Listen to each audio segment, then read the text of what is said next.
ನಮ್ಮ ದೇವಸ್ಥಾನದಲ್ಲಿ ನಾನು ಮಾಡ್ತೇನೆ ಅಂತ ಹೇಳ್ತೇನೆ. ಯಾಕೆಂದರೆ ನನ್ನ ದೇವರು ಖಂಡಿತ ಕೈ ಬಿಡೋದಿಲ್ಲ ಅಂತ ಹೇಳುವಂಥ ನಂಬಿಕೆ ಇದೆ. ಯಾಕೆಂದರೆ ಆ ಸಣ್ಣ ಪ್ರಾಯದಲ್ಲಿ ಅಷ್ಟು ಶುದ್ಧ ಮುದ್ರಿಕೆಯನ್ನು ನಾನು ಕೆಲಸ ಮಾಡ್ತೇನೆ. ಅದು ನಿಮಗೆಲ್ಲರಿಗೂ ಗೊತ್ತಿರ್ಬೋದು.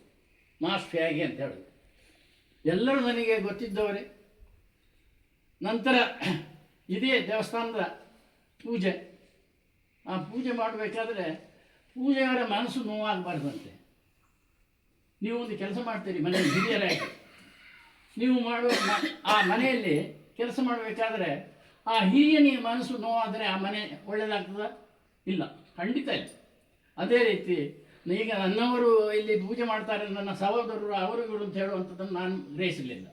ಯಾರೇ ಇರಲಿ ಅವರಿಗೆ ಕೊಡುವಂಥದ್ದು ನೀವು ಗೌರವಯುತವಾಗಿ ಅವರನ್ನು ಕಾಣಬೇಕಾಗ್ತದೆ. ಯಾಕೆಂದರೆ ಅವರ ತನ್ನ ಆತ್ಮವನ್ನೇ ಸಮರ್ಪಣೆ ಮಾಡಿ ಆ ದೇವರಿಗೆ ಪ್ರತಿದಿನ ಆತ್ಮ ಸಮರ್ಪಣೆ, ಅವನಿಗೆ ಒಳ್ಳೆತನ ಇರಬೇಕು. ಆದರೆ ದೇವಸ್ಥಾನ ಭಾರಿ ಚೆನ್ನಾಗಿರಲಿಕ್ಕೆ ಸಾಧ್ಯ. ಅದನ್ನು ಮಾಡ್ತಾ ಇರುವಂತಹ ಅವರಿಗೆ ಮನಸ್ಸಿಗೆ ನೋವಾಗದಾಗೆ ಇರಬೇಕು. ಪ್ರತಿಯೊಂದು ಕೆಲಸದಲ್ಲಿಯೂ ನಿಮಗೆ ನೋವಾಗಬಾರ್ದು. ನಿಮ್ಮ ಮನಸ್ಸಿಗೆ ನಮ್ಮ ಸ್ವಾಮಿಯವರಿಂದ ಹೀಗಾಗೋಯ್ತು ಅಂತೇಳಿ ಅಂತ ಬರಲಿಕ್ಕೆ ಕೂಡುದು. ಅನ್ಯೋನ್ಯತೆ ಇಬ್ಬರಲ್ಲಿ ಇರಬೇಕಾಗ್ತದೆ. ಇದನ್ನು ನೀವು ಇನ್ನೂ ಮುಂದುವರಿಸಿಕೊಂಡು ಹೋಗಬೇಕು. ಎಲ್ಲ ಯುವಕರು ಇನ್ನೂ ನಿಮ್ಮ ದೇವಸ್ಥಾನ ಇಂಪ್ರೂವ್ಮೆಂಟ್ ಆಗಬೇಕಂದ್ರೆ ನಿಮ್ಮಿಂದಲೇ ಆಗಬೇಕಲ್ಲದೆ ಇನ್ನು ಯಾರಿಂದಲೂ ಅಲ್ಲ. ದೇವಸ್ಥಾನವನ್ನು ಇಂಪ್ರೂವ್ಮೆಂಟ್ ಮಾಡಬೇಕು ಅಂತ ಹೇಳಿದ್ರೆ ಊರಿನವರು ಹಾಕಬೇಕು, ಹೊರಗೂ ಹೋಗಿ ಅದನ್ನು ದುಡ್ಡು ಹಣಗಳನ್ನು ತರಬೇಕಾದಂಥ ಪರಿಸ್ಥಿತಿ ಬರ್ಬೋದು. ಅದಕ್ಕೆ ಎಲ್ಲರಿಗೂ ತಯಾರಿ ಇರಬೇಕು. ಅಂಥ ಕೆಲಸಗಳನ್ನ ಮಾಡುತ್ತಾ ಮುಂದೆ ನಮ್ಮ ದೇವಸ್ಥಾನವು ಕೊಡಗಿನಲ್ಲಿ ಪ್ರಸಿದ್ಧವಾಗಬೇಕು ಅಂತ ಹೇಳುವಂಥದ್ದು ನನ್ನ ಒಂದು ಭಾವನೆ. ಯಾಕೆಂದರೆ ಹಬ್ಬದ ವಿಚಾರದಲ್ಲಿ ನಾನು ಹೇಳ್ತೇನೆ, ನಮ್ಮಲ್ಲಿ ನಡೆಯುವಂಥ ರೀತಿ ಚೆನ್ನಾಗಿ ಇನ್ನು ಎಲ್ಲಿಯೂ ನಡೀಲಿಕ್ಕಿಲ್ಲ. ಸದ್ದು ಸುದ್ದಿ ಇಲ್ಲದೆ ದೇವರು ಬರುವಂಥದ್ದು ಅದನ್ನು ನೋಡ್ಬೋದು. ನೀವು ದೇವರು ಬಂದ ಮೇಲೆ ಕಾರ್ಯಕ್ರಮ ನೋಡ್ಬೋದು. ಯಾವ ಒಂದು ಗಲಾಟೆ ಇಲ್ಲ. ನನ್ನ ಮನಸ್ಸಿನಲ್ಲಿ 65 ವರ್ಷದ ಪ್ರತಿ ಜಾಗಕ್ಕೆ ಹೋದಂಥವ ನಾನು. ಹೇಗೆ ನಡೀತದೆ ಪ್ರತಿಯೊಂದು ನನಗೆ ಗೊತ್ತು.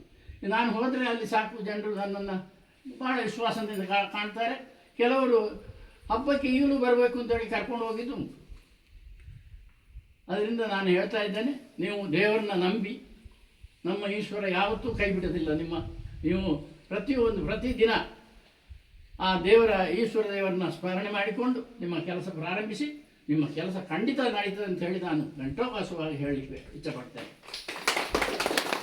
ನಾನು ಹೆಚ್ಚಿಗೆ ಇನ್ನು ಮಾತಾಡಲಿಕ್ಕೆ ಹೋಗೋದಿಲ್ಲ. ಯಾಕೆಂದರೆ ನಾನು ಅಧ್ಯಾಪಕ ವೃತ್ತಿಯಲ್ಲಿ. ಅದು ನೂಲಾಗೇ ಬರ್ತಾ ಇರ್ತದೆ ವಿಚಾರಗಳು. ಎಷ್ಟು ಹೊತ್ತು ಬೇಕಾದರೂ ಮಾತಾಡ್ಬೋದು, ಅಂಥದನ್ನು ಮಾಡಲಿಕ್ಕೆ ಸಾಧ್ಯ ಇಲ್ಲ. ನಿಮಗೂ ತೊಂದರೆ ಆಗ್ತದೆ, ನಮಗೂ ಅಷ್ಟೇ. ನಿಮಗೆ ಈ ಒಂದು ಕಾರ್ಯಕ್ರಮ ನಡೆಸಿ ನನಗೆ ಸನ್ಮಾನಿಸಿದ್ದಕ್ಕಾಗಿ ನಿಮಗೆ ಧನ್ಯವಾದಗಳನ್ನು ಅರ್ಪಿಸ್ತಾ ನನ್ನ ಮಾತನ್ನು ಮುಗಿಸ್ತೇನೆ.